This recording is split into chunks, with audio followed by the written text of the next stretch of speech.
ये कैप्टन रह चुके हैं हमारे वॉलीबॉल के, और साथ ही साथ मैं आपको बता दूंगी अर्जुन अवार्डी हैं ये। इनकी एक सबसे बड़ी उपलब्धि वो ये है कि ईमानदार ऐसे कि वो ईमानदारी आपने कहीं नहीं देखी होगी। आपने बहुत कोशिश की कि वॉलीबॉल को उस स्तर पर लेके जाया जा सके जिस स्तर पर आज क्रिकेट जैसे खेल हैं, लेकिन आप उन सब चीज़ों में नाकामयाब रहे।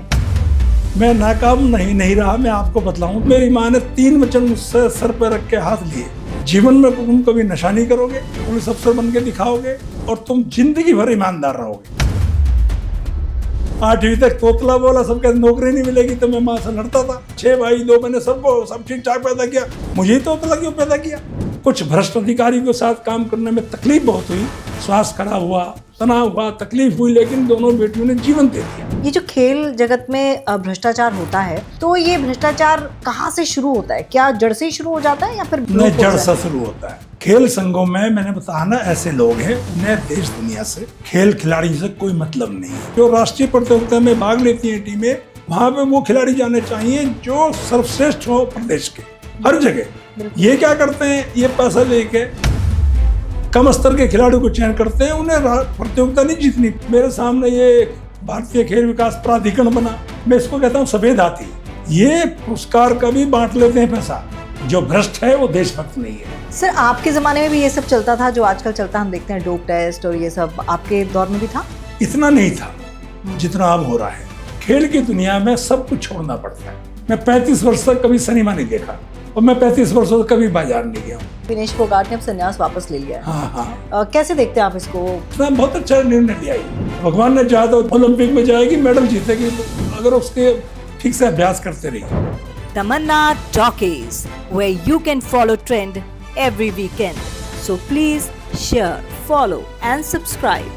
इस वीडियो में व्यक्त किए गए सभी विचार, मत और सुझाव अतिथि के व्यक्तिगत अनुभवों और विचारों पर आधारित है। इसमें चैनल, एंकर या निर्माता की सहमति या विचारों का आवश्यक रूप से मेल होना जरूरी नहीं। इस वीडियो का उद्देश्य केवल जानकारी और विचार विमर्श है। इसका उद्देश्य किसी को नुकसान पहुंचाना, गुमराह करना या किसी प्रकार की खतरनाक राजनीतिक या वित्तीय सलाह को बढ़ावा देना नहीं है। दर्शकों से अनुरोध है कि वो किसी भी राय या सलाह पर कार्य करने से पहले अपने विवेक और विशेषज्ञ की सलाह जरूर लें। नमस्कार, बहुत बहुत स्वागत है आपका। और आज एक और बहुत ही दिलचस्प मेहमान मेरे साथ। और अगर आप खेल प्रेमी हैं और आप खेल के बारे में जानना चाहते हैं, खेल के अंदर क्या कुछ चलता है, खिलाड़ियों के बीच में क्या कुछ पहुंचता है, पूरी ईमानदारी से जानना चाहते हैं, तो इनसे ज़्यादा ईमानदार शख्स आपने कभी नहीं देखा होगा।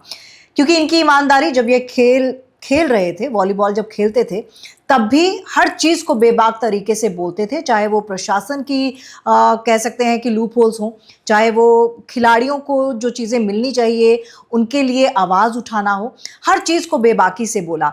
7 बार ये कैप्टन रह चुके हैं हमारे वॉलीबॉल के, और साथ ही साथ मैं आपको बता दूंगी अर्जुन अवार्डी हैं ये। अर्जुन अवार्ड किसे मिलता है ये बताने की ज़रूरत नहीं है। और इनकी अगर मैं उपलब्धियां गिनाने लगूं तो मुझे लगता है ये 1 घंटा कम पड़ जाएगा। लेकिन इनकी एक सबसे बड़ी उपलब्धि वो ये है कि ईमानदार ऐसे कि वो ईमानदारी आपने कहीं नहीं देखी होगी। और सिर्फ अपने लिए ईमानदार नहीं है, ये बाकियों के लिए भी उतनी ही ईमानदारी से काम करते हैं और उनकी जो भी कह सकते हैं कि जो भी ज़रूरतें होती हैं उनके लिए आवाज़ उठाते हैं, खासतौर पर खेल के प्रति। इसीलिए मैं कह रही हूँ, अगर आपको खेल से प्रेम है या फिर आप चाहते हैं कि खेल के बाकी पहलुओं के बारे में भी पता चले, क्रिकेट के अलावा बाकी खेलों के बारे में भी पता चले, तो ये एपिसोड ज़रूर देखिएगा। मेरे साथ है रणवीर सिंह जी। सर, आपका बहुत बहुत स्वागत है। धन्यवाद। सर, आप चैंपियन हैं और आज मैं आपको देख पा रही हूँ, आपने जो कोट पहना है वो भी कैप्टन वॉलीबॉल। इतने साल बाद भी वो इमोशन क्या आपको अभी भी याद आते हैं? हाँ, ये मैं जो वॉलीबॉल का खिलाड़ी बना, एक्चुअली मेरा ये पारिवारिक खेल है। मैं किसान के घर में जन्म हुआ मेरा।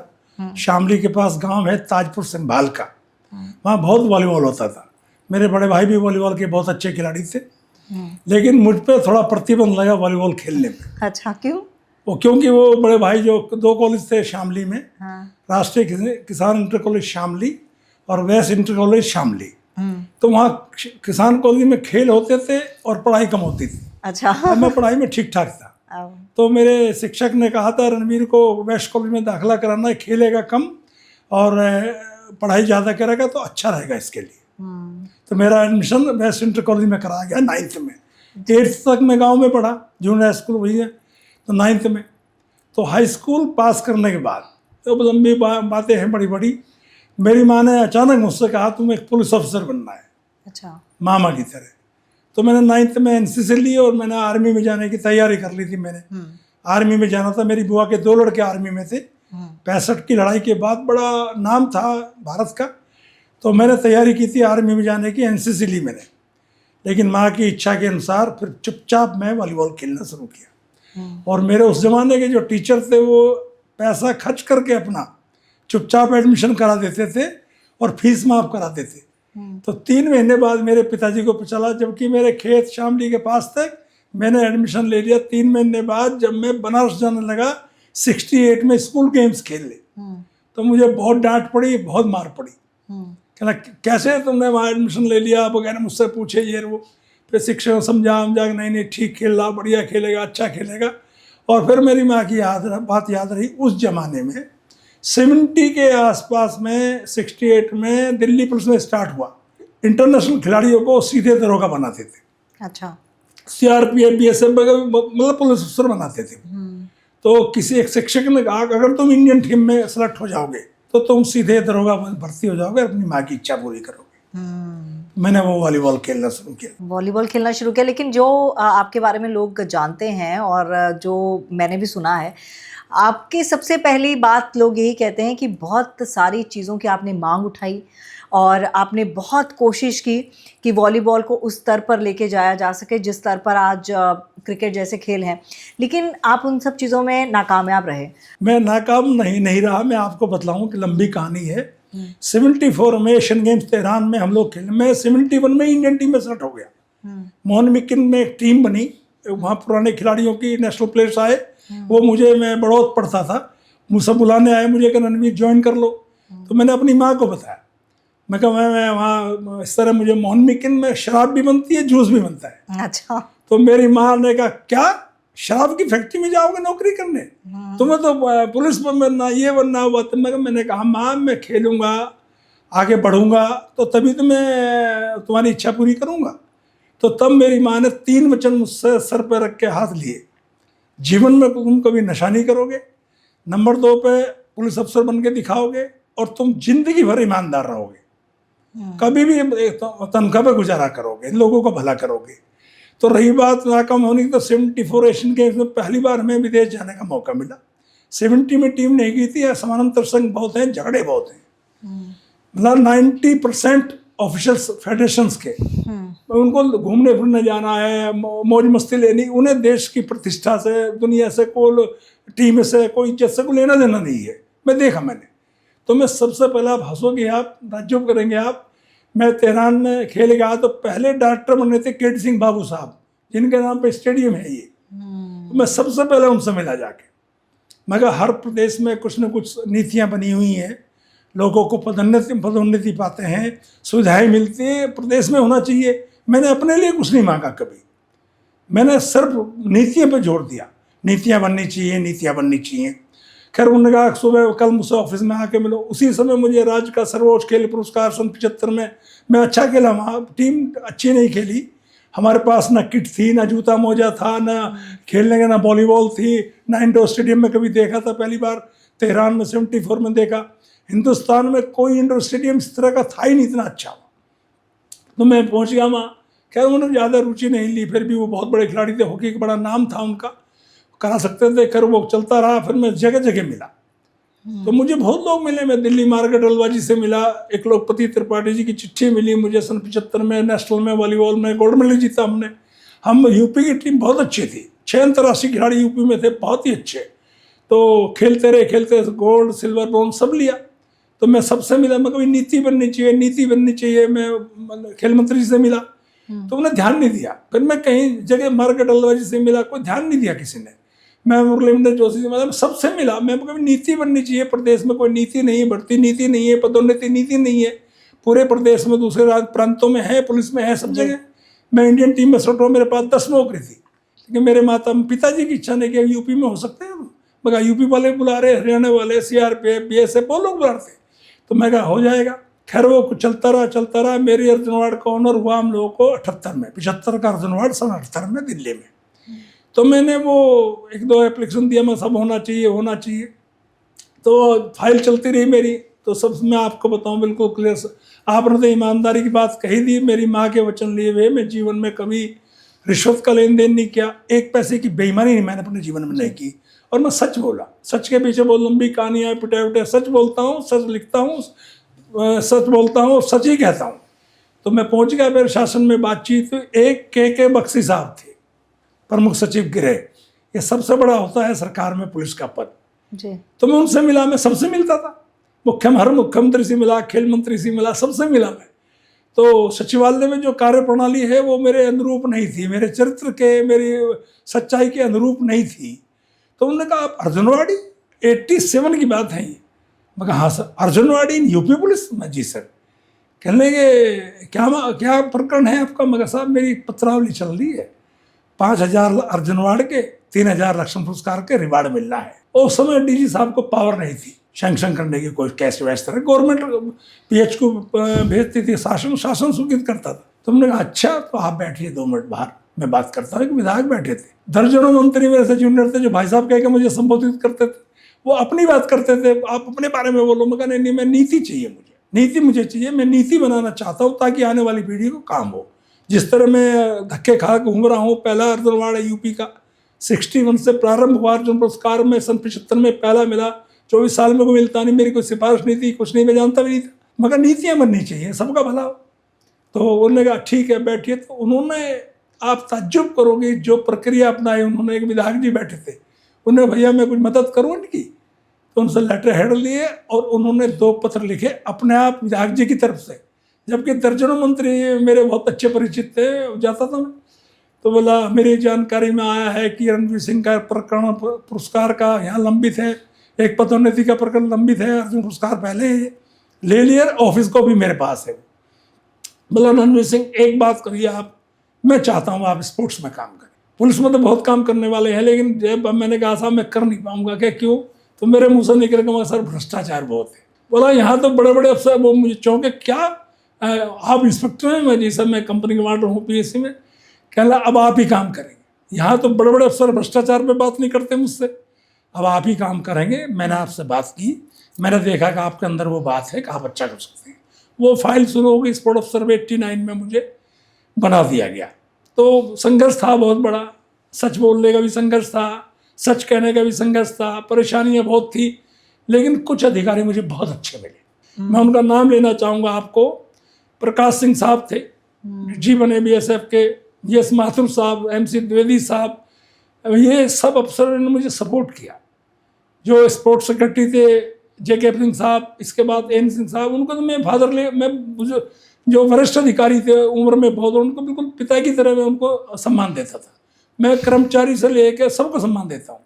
खैर वो बातचीत चलती रही, मैंने पॉलिसी बनानी शुरू की, और समय की बात है कि जो मैं सन 75 से कोशिश कर रहा था वो मैंने पदोन्नति बैठ के शासन में दी, विभाग में दी। तो विभाग में डिस्कस कम होते थे, फिर शासन में मुझे बुलाया गया, तो शासन ने मुझसे काम कराया। जो पदोन्नति जिस तरह के GO होते हैं, गवर्नमेंट ऑर्डर होते हैं, तो गवर्नमेंट इतने अच्छे मिले मुझे, नरेश दयाल साहब मिले, अनुराग गोयल जी मिले, N रविशंकर जी थे गृह सचिव, चीफ सेक्रेटरी बने उत्तराखंड के, सब इन्होंने मुझे बहुत प्यार स्नेह दिया। मेरे मित्र थे राकेश चौबे ने कहा जी 100% ऑनेस्ट है, बोला आप बैठ के बनाइए। मैंने एक प्रारूप बना के दिया इनको, मैंने साहब ये प्रारूप है, अगर ऐसा GO होता है तो देश का सर्वश्रेष्ठ GO होगा ये।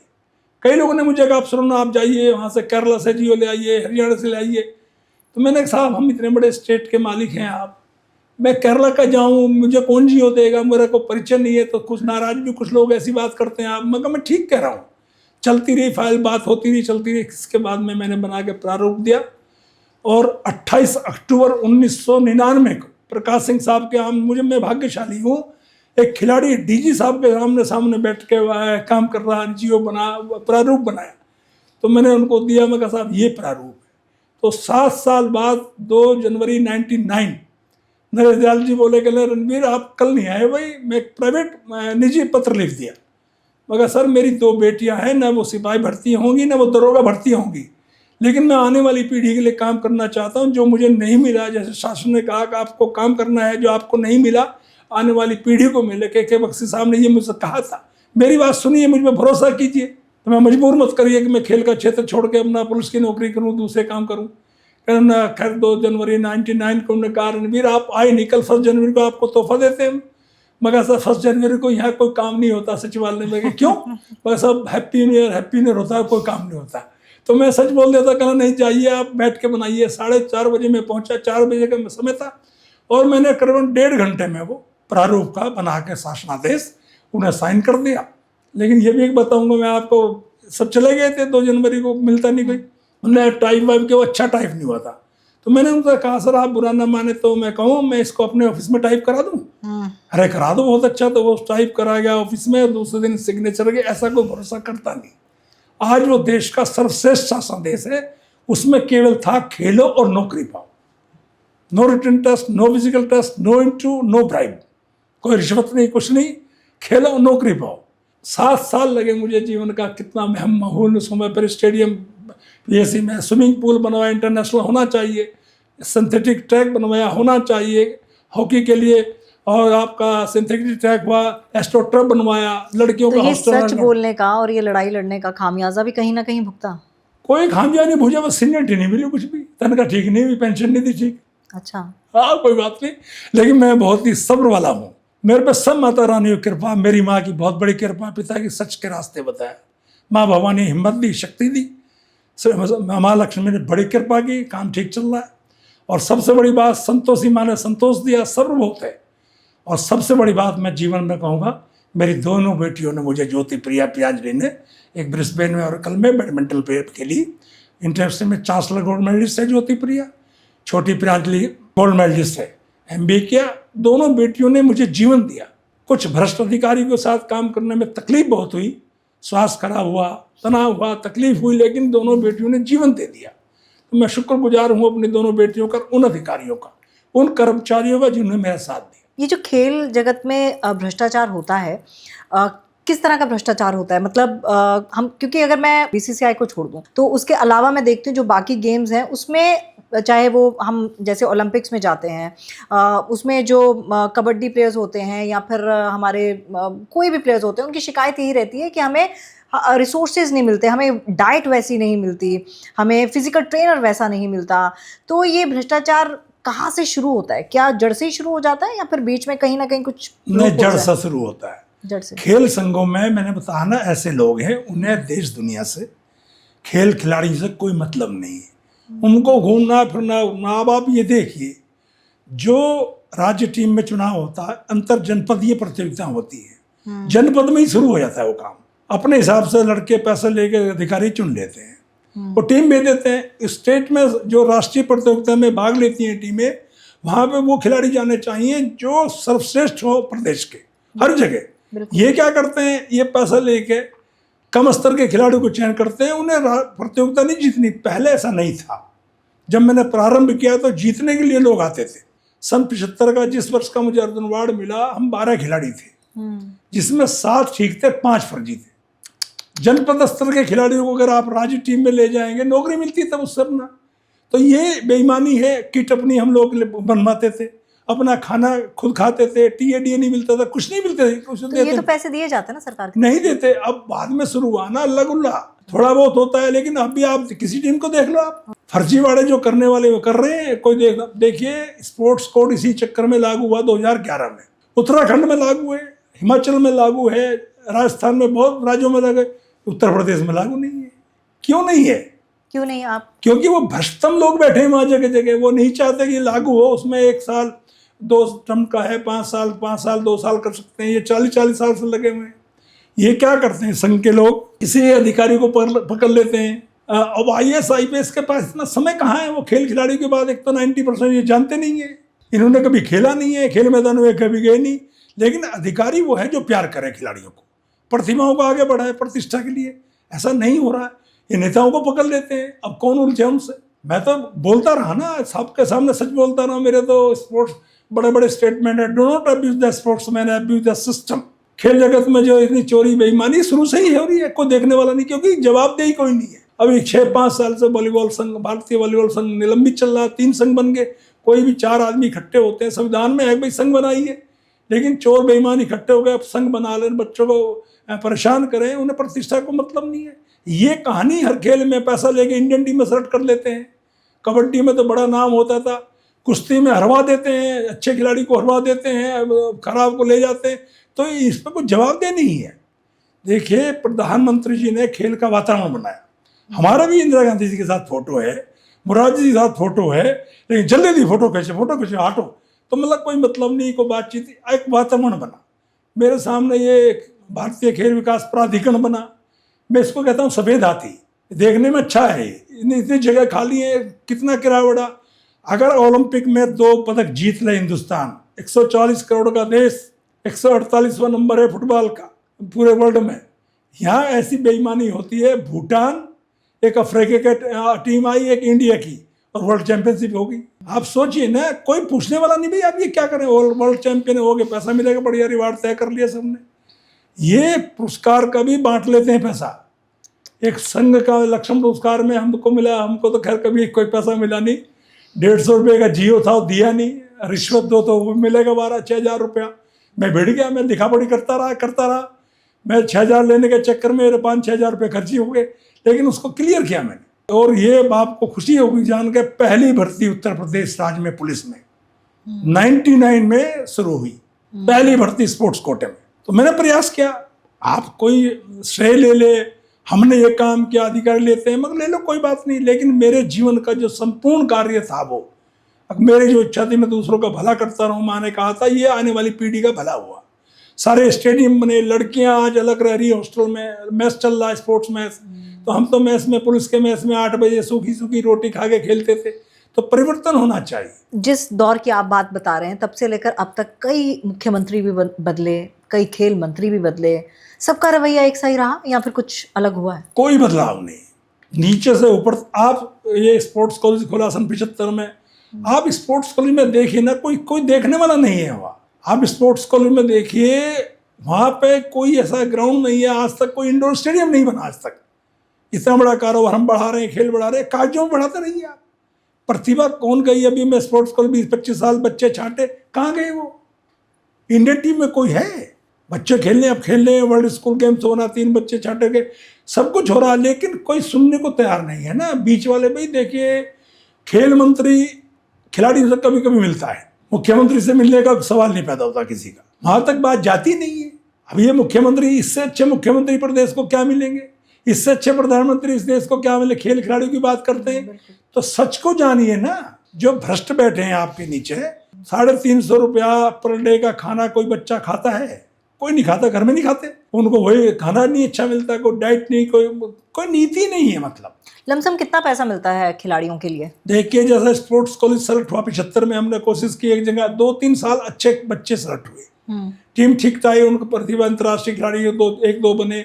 वॉलीबॉल में तो कोई बना ही नहीं अभी 75 से, जबकि गांव में थे, हर 5-6 अंतर्राष्ट्रीय खिलाड़ी गांव से आते थे, बनते थे। आपको देखिए रिवार्ड रख दिया, आपको भाई ये मेडल लाओगे तो रिवार्ड मिलेगा। अरे मेडल लाने के लिए गांव के बच्चे 90% में, आप लिख के देता हूँ आपके सामने, अर्जुन पुरस्कार से सम्मानित खिलाड़ियों की सूची उठा लीजिए, 80-90% गांव के, देहात के, किसान के, गरीब के, उनके बच्चे हैं खेल की दुनिया में।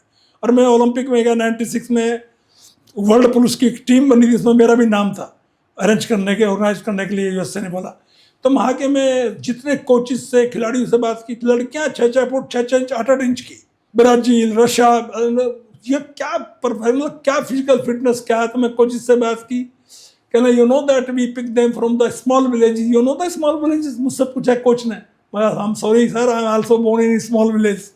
That's good. तो बातचीत हुई, तो वहाँ पकड़ते हैं, देश के लिए बनाते हैं, तैयारी करते हैं, सुविधाएं शुरू से ही, एयर कंडीशन स्टेडियम है, वही ट्रेनिंग है, वो रात को पढ़ते हैं।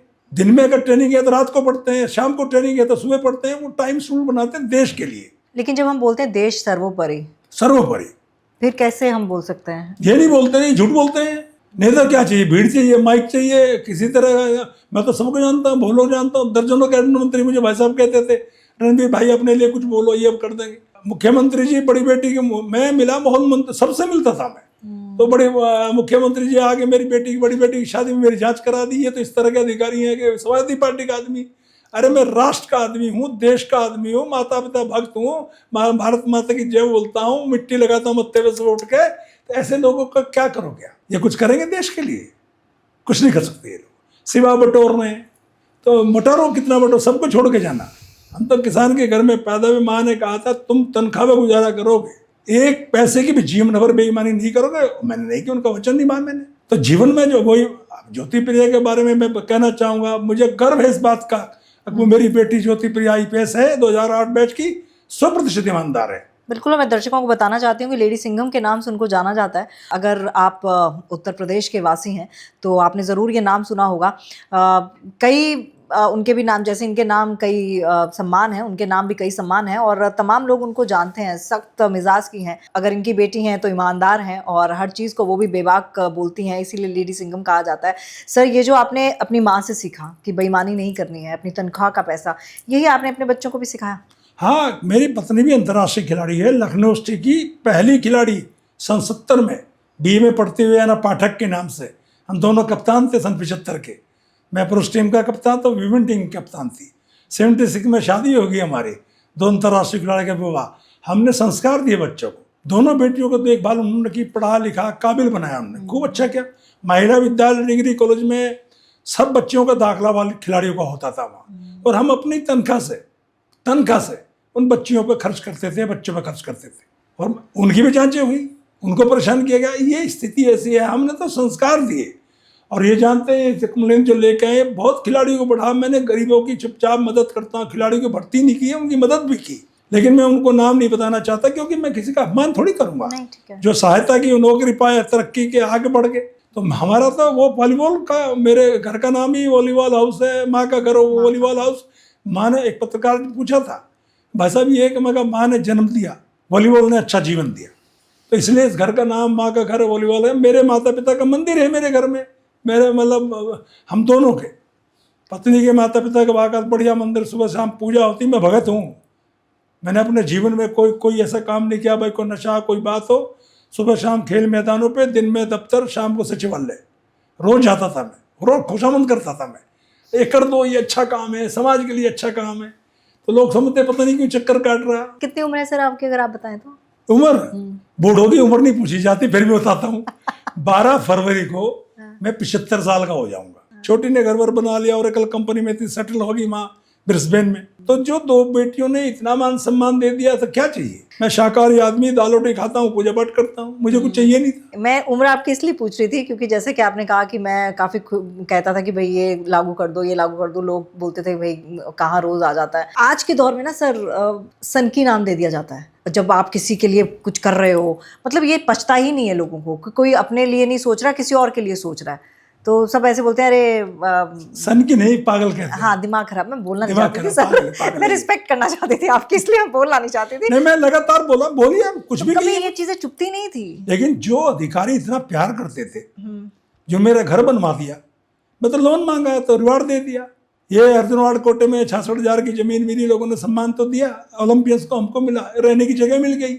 मैंने कोई सोचा नहीं कि मैं कुछ करूंगा, क्या करूंगा, मुझे पता नहीं था। मैं तो ईश्वर पर छोड़ देता हूँ, सब माँ की बात है। तुम्हें तकलीफें बहुत होंगी, लेकिन तुम्हारा कोई काम रुकेगा नहीं बेटा, मेरे वचन निभाना। कौन निभाता है। मैं तो तोतला बोलता था 8वीं तक, सदा चली आई, प्राण जाए पर वचन नहीं, गाता था 5वीं में, 1 नंबर कट जाता था तोतले बनकर। 8वीं तक तोतला बोला, सब कहते नौकरी नहीं मिलेगी, तो मैं माँ से लड़ता था। तुमने सबको ठीक ठाक, 6 भाई 2 बहने, सबको सब ठीक ठाक पैदा किया, मुझे ही तोतला क्यों पैदा किया। तो हंसती, नहीं बेटा तेरा सारा काम अच्छा होगा। 9th में मैंने एडमिशन लिया, मेरे वो तोतलापन खत्म हो गया। मैं PTCT बहुत किया, मैंने काम खूब काम किया मैंने बचपन से ही। माँ को कभी तकलीफ नहीं होने दी मैंने। सेवा की पिताजी की, खूब सेवा की और मैंने निभाया उनको। छोटों को 3 को 2 को ग्रेजुएट यहाँ से कराया, लखनऊ से, 2 को पुलिस अफसर हैं, ठीक ठाक सब सेटल हो गए। तो कहते हैं ना, देखो जो प्यार करते हैं अधिकारी, वो कहते हैं सच्चा इंसान है, रणवीर सच बोलता है। तो पसंद करते थे कि ये अच्छा करेगा खेल के लिए।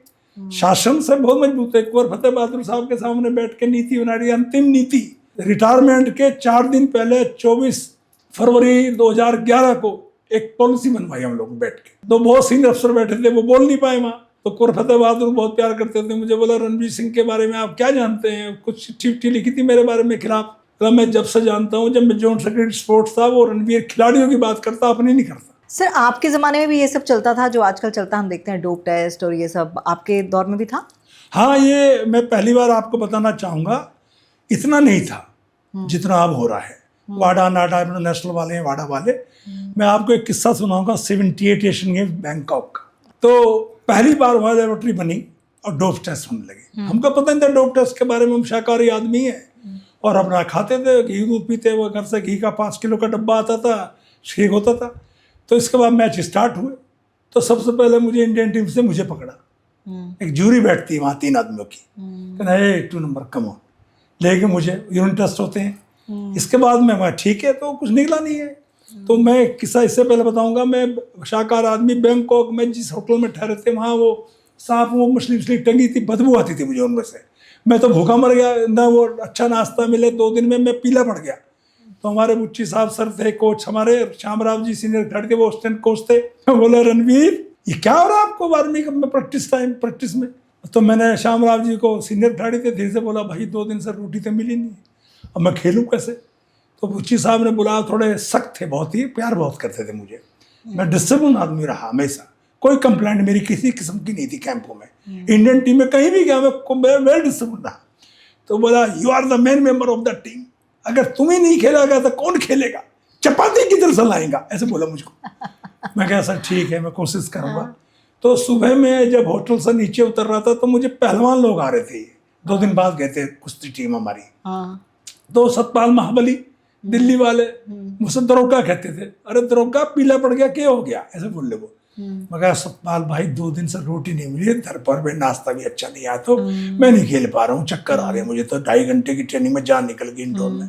कहना अच्छा ऐसा करना, सुबह तो ऊपर आ जा। तो मैं खेल के आया, प्रैक्टिस करके आया, और मैं सुबह ऊपर गया तो देखा तो बिरला साहब जो फैक्ट्री वाले थे, बिरला मालिक, वो इनको लुक आफ्टर करते थे कुश्तियों को। अच्छा, देखिए खिलाड़ियों को पहले थे उद्योगपति, सीधे टीमें बनाते थे, देखभाल करते थे। एक थे हमारे गुरु हनुमान, उनको वो देखते थे। तो देखा मैंने जाकर, सामने बैठे जगमिंदर दिल्ली पुलिस वाला पहलवान, मैं देखा हलवा पूड़ी खीर सब्जी, मैं तो देख के बिल्कुल मतलब हो गया फिट। खूब बढ़िया खाया, 2 घंटे सोया। शाम को जब प्रैक्टिस करने गए, अगले दिन से मैच शुरू थे, जब प्रैक्टिस करने गए हम लोग तो मैं बिल्कुल फुल फॉर्म में था, धुआंधार। तो बुच्ची साहब बोले श्यामराव जी से, ये लगता है रणवीर को चपाती मिल गया। तो मैं वहाँ खेला और पहलवानों के साथ खाना खाया। फिर मुझे दूसरे मैच में पकड़ा के कोरिया चाइना, फिर पकड़ा, फिर मुझे बुलाया, फिर मैंने कहा उनको डोप टेस्ट लिया, फिर तीसरी बार फिर पकड़ा, तीसरे चौथे मैच में। तो मैं बोला सर क्या कर रहे हैं, व्हाट आर यू डूइंग? कहना you are playing like a mad. मैं कहा sir I am made for my country. भागा पीछे खेलते हो, you are the best allrounder of this tournament, ऐसे बोला वो। मैंने कहा sir I am sorry to say I am pure vegetarian. What vegetarian, are you vegetarian? Yes sir. What you eat? I eat ghee and drink milk. तो मेरा मुंह देखे वो, तो मैंने उसको 1-2 गाली फाड़ी हिंदी पंजाबी में। जब मुझे यूरिन दे रहा था, क्या कर रहे हो, तो गाली पाली मैंने फाड़ी में, बहुत मुझे गुस्सा आ रहा था, पसीने में जूता भूग रहा, कहाँ निकलेगा। मैं बोला तब मुझे कहा कलाम यार अभिजुन। मैं कहा नो सर। नहीं, I was in Delhi, I know Hindi and गाली। सब पूरी टीम हंसती थी जब मुझे पकड़ कर ले जाते थे वो, कम ऑन। तो मैंने कहा बुच्चे साहब भी हंसती है बात, मेरा नहीं ये कैसे खेले, इतना परिश्रम करता था मैं, मुझे कभी थकान नहीं लगी। भारतीय वॉलीबॉल संघ ने निकाला था मेरे बारे में, ही नेवर टायर्ड। 5 गेम खेलने के बाद भी मैं हंसता हुआ निकलता था बाहर, इतनी मतलब ताकत इकट्ठी थी। आपसे मिलने का सौभाग्य मिला है। तो अभी एक खबर मैं देख रही थी, पिछले ओलंपिक्स में हमने विनेश फोगाट वाला मामला देखा। तो अभी मैं एक खबर देख रही थी कि विनेश फोगाट ने अब संन्यास वापस ले लिया है। कैसे देखते हैं आप इसको? मैं बहुत अच्छा देखता हूँ, ये बेटियों ने बहुत परिश्रम किया, मैं जानता हूँ अच्छी तरह। मैं मुलाकात, अच्छा, जगमिंदर जो कोच है रेसलिंग टीम के, मेरे खूब आना जाना है, सबसे मिलता हूँ मैं, बातचीत करता, बहुत अच्छा किया। उसके साथ तो जो बुरा हुआ तो हुआ, इन्होंने जो क्या लिखा पढ़ी की, मैं कहता हूँ उतना नहीं था हिसाब किताब, जो बढ़ा दिया वो कुछ नेता बनने, वो नेता MLA बन गई। तो एक और खिलाड़ी, हॉकी का खिलाड़ी प्रगट सिंह ने पुलिस डिप्टी छोड़ के चुनाव लड़ा था। ये इसमें जो ये वो आनंद नहीं है खिलाड़ियों को जो पॉलिटिक्स में जा रहे हैं, वो दुर्गति है, मैं जानता हूँ। जो इसका नाम है, इसका कितना नाम है, ये था ठीक था, वो वापस आई है तो उसको मिलेगा कुछ ना कुछ। लेकिन एक बात कहना चाहूँगा, बेटा लड़का हो लड़की, बेटा हो या बेटी, खेल की दुनिया में सब कुछ छोड़ना पड़ता है। मैं 35 वर्ष तक कभी सिनेमा नहीं देखा, और मैं 35 वर्षों तक कभी बाजार नहीं गया हूँ। आप सोच सकती हो कितना त्याग है मेरा, समर्पण।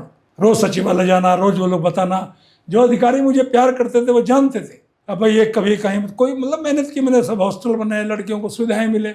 अब तो यूपी पुलिस में सब खिलाड़ी भर्ती हो रहे हैं, बहुत अच्छे भर्ती हो रहे हैं, अच्छा लगता है सुनने में, देखने में। अब बच्चे आगे बढ़ रहे हैं, तो उसने बहुत अच्छा निर्णय लिया। ये भगवान ने चाहा तो देखिए वो जीतेगी, ओलंपिक में जाएगी, मेडल जीतेगी, अगर उसके ठीक से अभ्यास करते रही। मानसिक थोड़ा सा ठीक रहना चाहिए। जब खिलाड़ियों को तनाव दिया जाता है तो स्वास्थ्य उसका खराब होता है। और ये तनाव भी प्रशासन की तरफ से दिया जाता है कभी कभी। हाँ देखिए, पटियाला में तो गुल्लम गुल्ला का 6 फुट 7 इंच के थे प्रवीण कुमार, जो महाभारत में भीम, और 5 फुट 2 इंच के हरिश्चंद्र, ओलंपियन सीआरपीएफ में, ये बीएसएफ में। तो हरिश्चंद्र को भी एक छोटी सी कटोरी पनीर की, और 6 फुट 7 इंच के वो ऊपर पनीर, क्या क्या मापतोल है, कैसे खिलाड़ी आगे बढ़ेगा।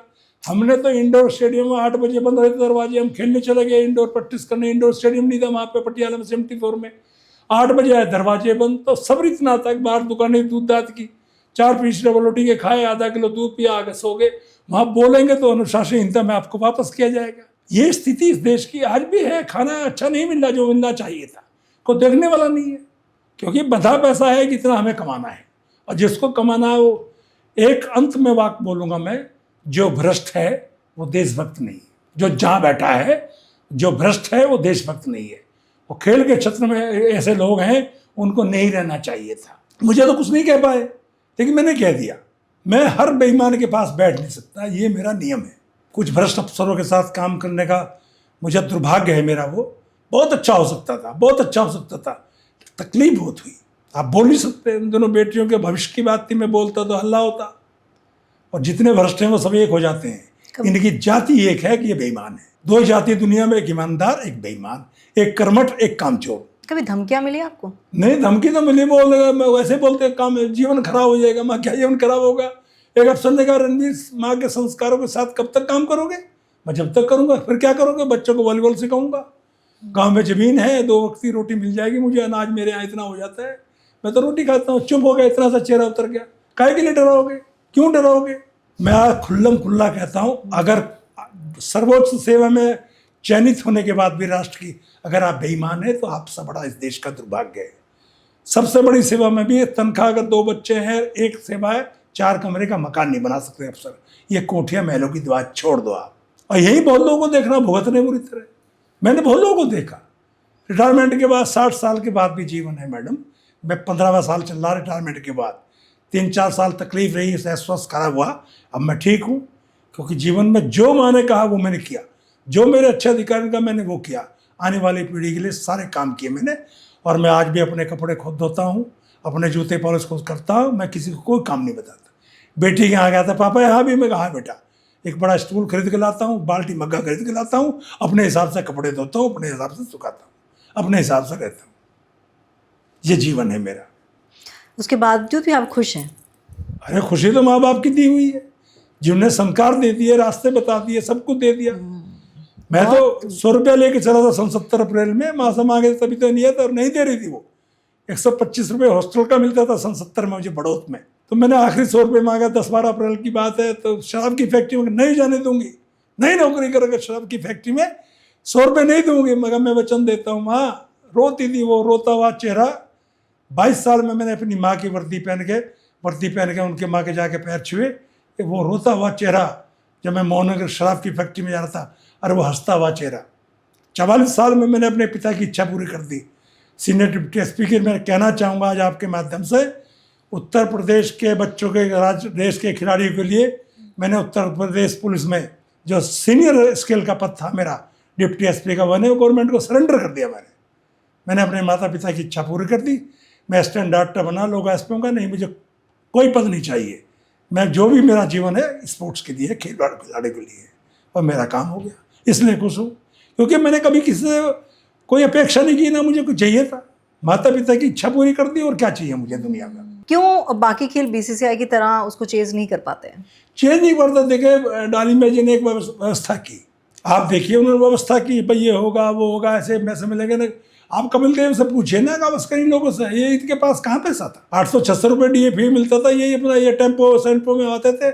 हमको सब मालूम है। मेजर गावस्कर को एक साथ अर्जुन अवार्ड मिला, तो कितना भेदभाव है। उसका फर्स्ट एसी का पास दे दिया, मियाँ बीबी को तो चलता नहीं था कोई, मुझे सेकंड क्लास का दे दिया, थर्ड क्लास का दे दिया। क्या भेदभाव नहीं था ये।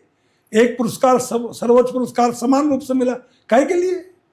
आपने कहा सब ठीक ठाक हो गया, अब ये लूट खसोट चल रही है, पूरे देश को क्रिकेट में बना दिया, बहुत अच्छी बात है। गांव में पता है मारामारी चल रही है, प्रधानी के चुनाव में शराब बट रही है, मिठाइयाँ बटती हैं, और गांव में पतन हो रहा है, बच्चों का, प्रतिमाओं का हनन हो रहा है, कोई ध्यान नहीं दे रहा है। वहीं से शुरू होता है काम। अगर आप समान रूप से चाहते हैं तरक्की करें तो अच्छे करें, तो वो उसको गहराई से जाएं। भ्रष्ट नेताओं ने, भ्रष्ट अधिकारियों ने सब खत्म कर दिया कहानी खेल की। आप बताओ ना, कितना अरब रुपया हमने खर्च किया, क्या मिला? वो गरीब घर का पाकिस्तान का एक खिलाड़ी है जो लकड़ी के जेवलिन से प्रैक्टिस कर दी, गोल्ड मार दिया उसने। हमने नीरज पे कितना पैसा खर्च किया, चलो एक निकला। एक वो था बिंद्रा शूटिंग में, उसके पिता तो बिजनेसमैन थे, कितना पैसा खर्च किया उसके खिलाफ, एक गोल्ड। हम हैं कहाँ? एशियन गेम्स के जन्मदाता हम हैं। हम एशियन गेम्स में कहाँ हैं? 4 खेल हैं madam. Olympic number 1, world championship number 2, Asian games हमारे लिए नंबर 1, एशियाई चैंपियनशिप नंबर 2, बाकी तो कॉमनवेल्थ 5वें नंबर पे है, क्योंकि गुलामों का खेल है ये, गुलाम देश थे जो, उसमें पदक पा जाते हैं लोग। असली है ओलंपिक। आपने कितने पदक जीते आज तक, जरा बायोडेटा निकाल लो। कोई बैठे तो सही, कई मीटिंग हुई दिल्ली में, दरबारी के बोलने का अवसर नहीं, में जबरदस्ती चढ़ गया एक बार मंच पे।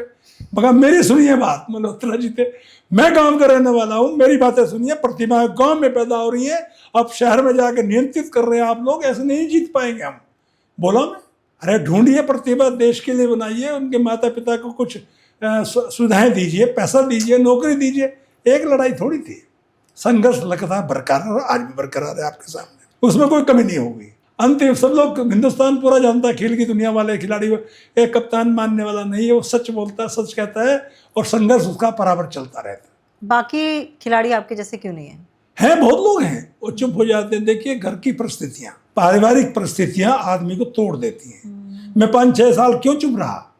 क्योंकि मेरी बेटियों का भविष्य खराब ना होता। एक आईजी को मुंह भी लिखा मैंने, मगर सर आपके द्वारा की गई भर्ती, कम स्तर के खिलाड़ी, अधिक आयु के खिलाड़ी भर्ती किए जा रहे हैं, इससे पूर्व में जो अधिकारियों ने परिश्रम किया वो व्यर्थ जा रहा है, और इससे टीमों का खेल स्तर कभी ऊंचा नहीं हो सकता। 2 पेज लिख के दे दिया, घूम गया उसकी खोपड़ी। उन्होंने सीए बाबू ने बताया क्या लिख दिया कप्तान, आज मैं ये लिख दिया। हमको डरा रहे हैं, ये सुविधाएं ले लेंगे, वो सुविधा मत ले लो। हम तो गांव से पैदल चले थे, पैदल हैं आज भी, कोई बात नहीं। मेरे पास इतनी ज़मीन है मैडम, मुझे नहीं कहनी चाहिए, घमंड की बात होगी। माँ ने कहा घमंड मत करिए, मैं चाहूँ तो 2 करोड़ की गाड़ी खरीद सकता हूँ, इतनी ज़मीन है मेरे पास, लेकिन मैं तो पैदल चलता हूँ, मुझे तो आवश्यकता नहीं है। मैं तो मैक्सिमम पैदल चलता हूँ। परेड ग्राउंड तो आधा किलोमीटर दूर, सब अफसर स्टैंड कमांडर वगैरह जीप से आते थे, मैं हमेशा पैदल जाता था। मैंने ग्राउंड पे कोचिंग, 200 बच्चों का जीवन को अच्छा बनाया मैंने। सुबह कोचिंग देता था, 16-18 घंटे काम करता था मैं सुबह कोचिंग।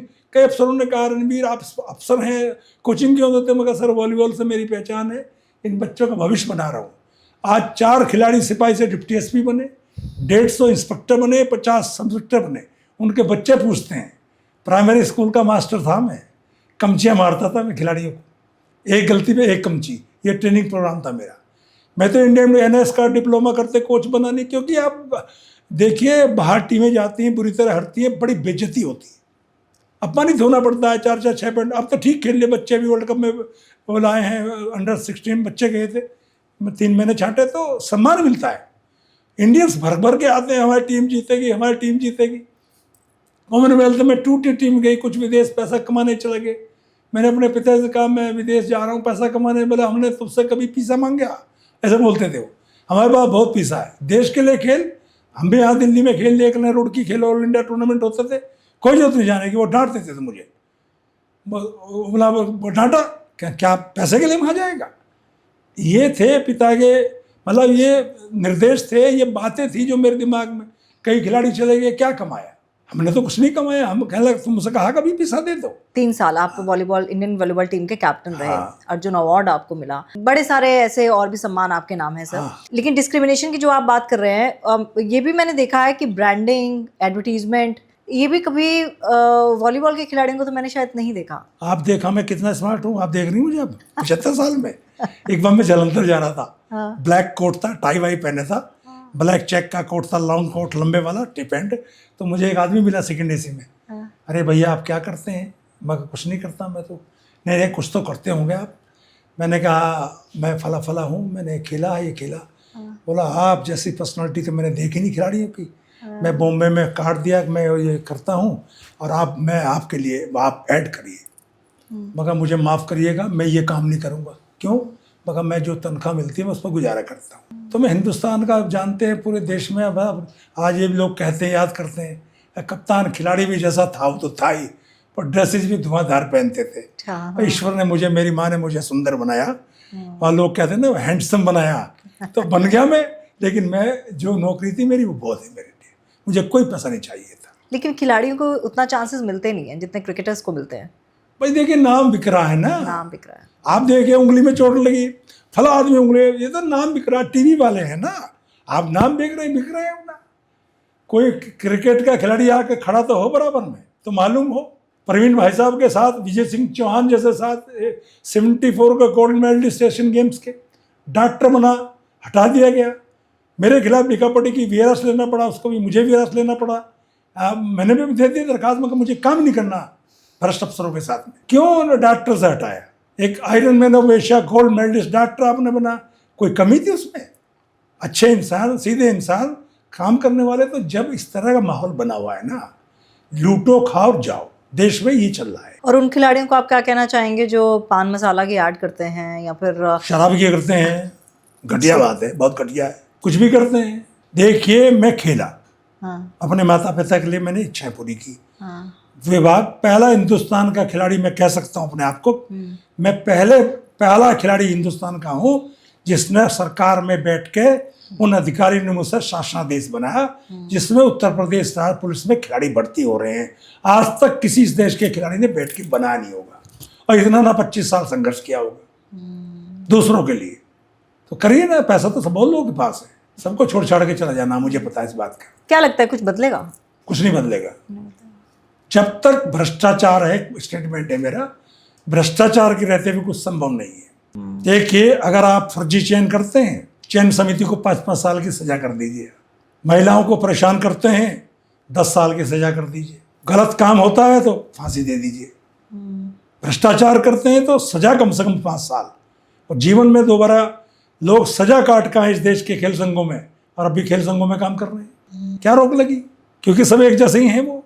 और आपको देखो, जब तक सख्ती नहीं होगी, अनुशासन नहीं होगा, ईमानदारी नहीं होगा, खेल नहीं बढ़ सकता, बाकी से बढ़ जाएगा। आपने महिलाओं की बात की। अभी कुछ साल हमने पहले देखा किस तरह से कुश्ती के खिलाड़ियों ने दिल्ली, है ना, दिल्ली में प्रोटेस्ट किया। ये सब चलता है क्या? नहीं, मैं ब्रजभूषण जी को जानता हूँ अच्छी तरह। जगमिंदर जो कोच हैं इंडियन टीम के कुश्ती के लड़कों के, देखिए मैं ये कह सकता हूँ भाई नेता है, थोड़ा बहुत हरकत वरकत कर सकते हैं, लेकिन वो गलत आदमी ने अपने कुश्ती को बहुत बढ़ावा दिया। ये सब टोटल राजनीति का था मामला, टोटल। मैंने बहुत लोगों से बात की, मैं बेटियों का बड़ा सम्मान करता हूँ, मैं बहुत सख्त हूँ इस मामले में, लेकिन उसने छोड़ छाड़ दिया। क्या हुआ? जो होते हैं, अभी एक शिकायत हुई जूनियर हॉकी टीम की, सीनियर ने वो देखिए ट्रेनिंग देनी पड़ेगी, सख्त है ट्रेनिंग के मामले में, सख्त होना चाहिए। लेकिन आप बनाइए निगरानी समिति। हम तो कहते हैं आप अर्जुनवाड़ी की लड़कियों भी हैं, महिला भी हैं, अर्जुनवाड़ी पुरुषों में भी है। आप कुछ नहीं बनाते, हर स्टेट में निगरानी समिति बना दीजिए ना, निगरानी रखे कहाँ पैसा आया, कहाँ खर्चा, किस महिला के साथ क्या परेशानी को वो बताएंगी, वो तो सही रिपोर्ट देंगी। आपने सर्वोच्च पुरस्कार दे दिया और आपने कहा डंप कर दिया कि पड़े रहो कोने में। आप पता लगाओ, निगरानी समिति तो हर जगह होनी चाहिए। विशाखापट्टनम कमेटी बनी थी बहुत पहले, सुप्रीम कोर्ट में निर्णय हुआ, तो देखे कौन संघर्ष करना पड़ा। मुझे अफसोस है, फिर क्यों है चुनाव लड़ी, ये हुआ वो हुआ, कोई जरूरत नहीं थी कि चुनाव ना लड़ने की। देश को खेलो, खिलाड़ियों को लिए काम करो, मान सम्मान बढ़ा, माता पिता का हिम्मत दिए, तो वो काम भाई जिसको पसंद है वो, मैं मंत्री बन जाऊं, फिर मैं ये बन जाऊं, फिर तो उच्चाकांक्षाएं तो आदमी की रुकती नहीं कभी। आपको लगता है ये फेक था सारा? फेक सारा तो नहीं था, कुछ बदतमीजी तो हुई होगी, लेकिन वो उतनी नहीं थी जितनी उसके लिए बढ़ा चढ़ा के बताया गया मीडिया में। वो तो पीछे था, उन लोगों के पीछे कोई ना कोई था रहा होगा, जिसका भी नाम आया सब उसे हटाना चाहते हैं, उसको क्या हटा दिया। मैं ब्रजभूषण सिंह को तब से जानता हूँ, तब ये स्टूडेंट था, आया मेरे वॉलीबॉल कोर्ट पे, उसने पैर छुए मेरे। एक खिलाड़ी के दोस्त साथ आया था, ये 18-20 साल का लड़का था, उन्होंने कहा सर हम पिताजी की याद में वॉलीबॉल टूर्नामेंट कराना चाहते हैं, आप आ जाएं हमारी टीम लेके। मैं ठीक है। मैं गांव खेलता था, कॉलेज खेलता था ताकि बच्चे निकले। मैं इसके गांव गया और अभी मैं गाँव में 74 में खेला था, ऑल इंडिया टूर्नामेंट होता। अभी वो चीफ गेस्ट थे, हेलीकॉप्टर से आए, तो उन्हें मालूम है मुझे सम्मानित करते हैं बुला कर गागा वाले। मैं गाँव जहाँ खेला हूँ कभी कभी चला जाता हूँ मैं। उन्होंने कहा रणबीर भाई साहब आए क्या? मेरे पैर छूते थे, ये एमपी हो गए, सब कुछ होगा, बहुत अब तो अथाह दौलत है। उठ के आए अपने सोफे से, मेरे पास आए, मैं साइड में पीछे साइड में बैठा था और मुझे सम्मानित किया। तो जिस आदमी के पास इतने संस्कार हैं, इतना होने के बाद में क्यों बदतमीजी करेगा? और दुनिया में विदेश में जाइए, कोई कमी थोड़ी है, जिसके पास दौलत है वो कौन सोचता है? तो इसके पीछे ना एक के पीछे एक लगा हुआ है कोई ना कोई। मेरे पीछे तो बहुत लोग लेकिन कुछ कर नहीं पाए। मेरी वो जांच वाँच हुई, मगर नहीं मैं जाता ही नहीं कहीं। पैसे की बहुत दूर की बात है मैडम, मेरी पत्नी मेरी तनख्वाह लेती थी, पहले मैं कभी रुपया नहीं दिया, मेरे था ही नहीं। शादी के बाद 76 में मैंने अपना वेतन तक नहीं लिया कभी। मुझे सुबह नाश्ता मिल जाता, चाय मिल जाती, खाना मिल जाता है, मैं 100 रुपये लेके पे पर्स में घूमता रहा, अपनी माँ के दिया हुआ, मेरा काम चल जाता। इंडियन टीम में वहाँ खाना वाना मिल जाता था, कोई खर्चा नहीं था मेरा। संडे में सब पिक्चर जाते थे, घूमने जाते थे, मुझे पैसा नहीं था, मैं आराम से ब्रंच करते थे, सब बढ़िया सारे किट धोता था, 5-6 जोड़ी सुखा देता था, खाना ब्रंच लेता था, सोता 2 घंटे। तो ये जीवन है मेरा, तो जीवन ऐसे जिया, कोई रोक नहीं पाया मुझे कभी भी। अभी जांच कर लो, जांच कुछ भी नहीं है, ना खाता है ना पैसा है। पेंशन का खाता पत्नी का है, उसी खाते में जमा होती है, वही खर्चा करती है। आपसे जो सबसे बड़ी चीज़ है सीखने वाली, वो ये है कि हम लोग सोचते हैं, क्योंकि हम थोड़े मटेरियलिस्टिक वर्ल्ड में रहते हैं, तो हमें लगता है कि बड़ी सारी चीज़ें चाहिए जीने के लिए, खुश रहने के लिए बहुत सारी चीज़ें चाहिए। आपने जो 3 वचन अपनी माँ को दिए, वो 3 वचन ने आपको पूरी ज़िंदगी खुश निभाया। रखा, आपने निभाया। लेकिन आपके चेहरे पे जो आज मैं मुस्कान देख रही हूँ, जो आत्मविश्वास देख रही हूँ, जो बेबाकी देख रही हूँ, जो ईमानदारी देख रही हूँ, किसी में नहीं हो सकती सर। नहीं, बहुत लोग हैं। आप मटेरियलिस्टिक नहीं है ना? ना, नहीं, बिल्कुल आप नहीं है। हमें लगता है कि खुशी इससे मिलती है, लेकिन और हमें कोई ऐसे बोले कि ये 3 वचन हम शायद आज के दौर में कोई भी नहीं कर पाएगा। नहीं, वो जमाने की बात थी ना, हाँ, तो वो मैं अलग चौपाई था। गाता था। लेकिन फिर भी आज आप आज भी उतने ही टचवुड, आप ऐसे ही खुश रहें।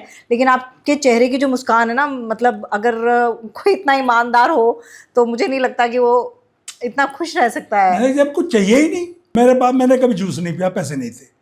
अच्छा जूता 800 रुपये का था, एडिडास का 80 रुपये का खेलता था, और मैं प्लेटफॉर्म पे पूड़ी खाता था, 3 पत्ते 2 पत्ते, 1 रुपये की 8 मिलती थी, भूख लगती थी, 1 कप चाय पी, प्लेटफॉर्म पे सो जाता था, बिस्तर खोला सो गया। सब हंसते थे, कप्तान का फोल्डिंग आ गए रे, बायर भी मेरा फोल्डिंग बेड चलता था। तो मेरे जीवन का वो है ना, किसको बताना चाहते हैं आप?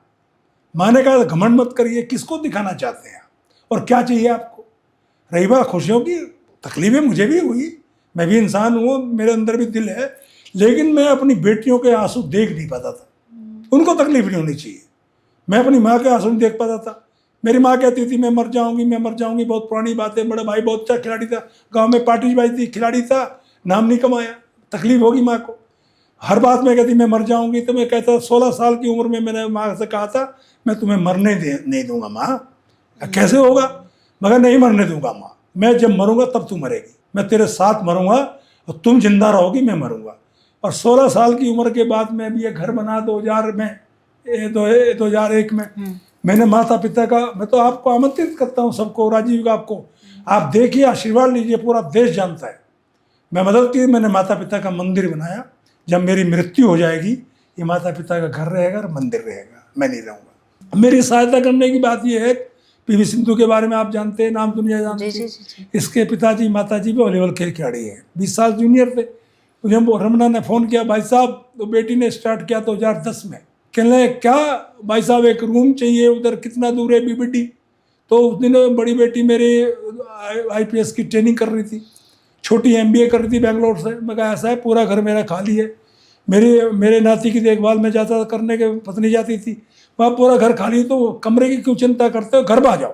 तो ये मुझे मालूम है वो घर पर हाउस में कोई ठहराता वराता नहीं, का होटल कर देते, और पूरा घर खाली है। PSC में रहा मैं, आए वो लोग, मैंने उस दिनों, अब ये छोटी बात होगी, गाड़ी वाड़ी का चक्कर चलाना ही नहीं है, दूसरे डिप्टी SP को काम दे दिया, ये दे दिया, वो दे दिया, दे दो सब ले लो, क्योंकि मेरा चरित्र नहीं लाभ ले सकते, मेरे मान संस्कार नहीं ले सकते आप लोग कोई भी। तो गाड़ी नहीं खरीदी पड़ी मुझे।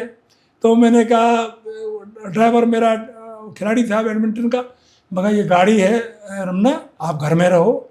उसकी पत्नी भी अंतर्राष्ट्रीय खिलाड़ी है, सिद्धू की माँ भी हमारी तरह हिसाब है। तो साउथ इंडियन मैंने भी 5 दिन खूब खाना खाया, सुबह 5 बजे चाय मिली।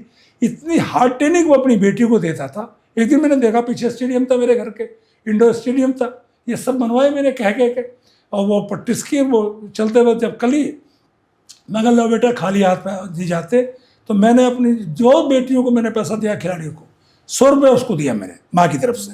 मेरे पास कुछ नहीं है, वो माँ का है जो भी है। मैंने ना अंकल आपने किया, रणबीर भाई साहब आप इतना किया, भाई साहब इतना किया, 3 दिन गाड़ी लाना ले जाना छोड़ना खाना सब व्यवस्था। उपमा उसकी पत्नी कहती थी आप तो मेरे पापा की तरह मैं जो बनाती हूँ अच्छा बने, मैं अच्छा बनाती हूँ ना उपमा जो मैं सब खाता हूँ, मैं शाकाहारी। कहना नहीं ना ना अंकल थैंक यू इनको। मगर नहीं थैंक यू नहीं, ले जाओ बेटा, खाली हाथ बेटियाँ नहीं जाती घर से। गई तो 15 दिन बाद फ़ोन आया, uncle thank you very much, वो मेरे को कॉन्टेक्ट मिल गया वहाँ पे ONGC से। ये वो तो जीवन है, ये हर साल आती थी मिलने मिलाने के लिए। अब वो बड़ी ठीक है, अच्छा हो गया, सब कुछ अच्छा हो गया। जब भी आया तो ऐसे मैंने चुपचाप खिलाड़ी की बहुत मदद की। बिल्कुल, और आप जैसे लोगों का होना इस समाज के लिए बहुत बड़ा सौभाग्य है, बहुत बड़ी ब्लेसिंग है। और सर करना चाहिए, कोई सीख ले तो अच्छी बात समाज है। ने इतना दिया, बहुत ज़्यादा दिया। तो आपसे मिलके भी बहुत मज़ा आया और मुझे लगता है कि मैंने भी आपसे बहुत कुछ सीखा। और जिस तरह से आप अपनी माँ की रिस्पेक्ट करते हैं और उनके जो 3 वचन आपने आज तक निभाए हैं, मुझे लगता है कि वो भी बहुत फ़ख्र करती होंगी आप पे और बहुत गर्व महसूस करती होंगी। और एक माँ के लिए ना इससे बड़ी बात कोई हो नहीं सकती कि वो अपने बेटे पे गौरवान्वित हो। और हर बेटा आपके जैसा हो, हर पिता आपके जैसा हो, और हर खिलाड़ी आपके जैसा हो, हर गुरु आपके जैसा हो। सर यही मैं चाहती भी हूँ, और मैं पता नहीं कितना आपके जैसा बन पाऊंगी, लेकिन कोशिश ज़रूर करूँगी आज के बाद। बहुत बहुत शुक्रिया। नहीं बहुत बहुत शुक्रिया, करना चाहिए। मुझे इस बात का गर्व है कि मैं अपने माता पिता और अधिकारियों की उनकी सबको इच्छाओं को मैंने पूरा किया। आने वाली पीढ़ी के लिए काम किया, ये मेरे लिए बहुत बड़ी बात है। बहुत बहुत धन्यवाद जी। चलिए अपना ख्याल रखिएगा और सब्सक्राइब जरूर कीजिएगा। शुक्रिया शुक्रिया। Tamanna Talkies, where you can follow trend every weekend. So please share, follow and subscribe.